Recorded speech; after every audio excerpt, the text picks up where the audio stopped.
assombrados, eu sou a Ana Paula e vou contar um relato para vocês. Ele não estava só.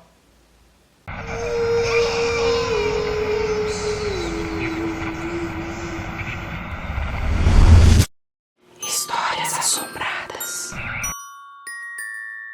O moço que nos conta esse relato é enfermeiro e trabalha, óbvio, em hospitais. E dessa vez estava ele no Hospital das Clínicas, na unidade de oncologia, durante seu estágio da faculdade de enfermagem. Era um dia de junho, aproximadamente umas 7h30 da manhã, estava chovendo, e ele estava conferindo o prontuário dos pacientes, anotando sobre suas patologias e tudo mais para estudo dele. Quando ele passou na porta do quarto do Sr. J e percebeu um jovem que conversava com esse senhor alegremente. O Sr. J tinha um câncer hepático e era caracterizado como paciente terminal. Esse jovem que conversava com o Sr. J tinha aproximadamente uns 20 anos de idade, usava uma jaqueta verde escura, com um tipo de boné na cor vinho, longas costeletas, além de um sorriso muito alegre e carinhoso com o Sr. J. Porém, era muito cedo para ter visitas, mas ele não estranhou porque, afinal, o Sr. J era um paciente terminal. E às vezes o enfermeiro liberava visitas fora da hora por esse motivo. Apesar de que, desde a hora que ele chegou ali, ele tinha as portas do quarto do Sr. J ali, sob os olhares dele. E ele não lembra de ter visto ninguém entrar. Mas, uns 30 minutos depois, o moço que nos conta esse relato foi até o quarto do Sr. J. E ele disse com muita alegria que recebeu a visita de alguém muito querido.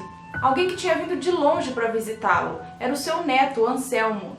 Bom, às 9h30 da manhã, o Sr. J faleceu. Assim que a família dele chegou, depois de avisada, de sua morte, ele percebeu, é óbvio, muita tristeza no ar, todo mundo chorando demais, quando ele ouviu a seguinte frase: "Ele morreu aqui, sozinho, sem ninguém ao seu lado."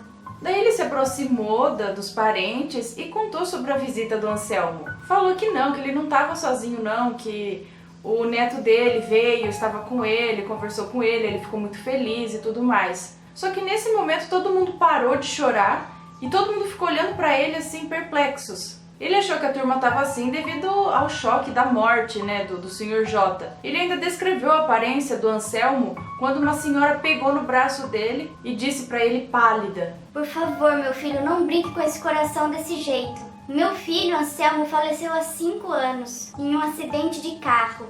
E a senhora abraçou ele chorando. E ele termina esse relato dizendo que a morte nunca vence o amor que une as pessoas. Como eu sempre digo, eu adoro histórias de hospitais e sempre tem coisa acontecendo dentro de hospitais. Se você tem um relato legal sobre hospitais, envia pra gente e deixa sua opinião nos comentários. E se gostou desse relato, deixa o seu joinha, se inscreve no canal, segue a gente nas redes sociais e compartilha esse vídeo com seus amigos. Até o próximo relato. Tchau!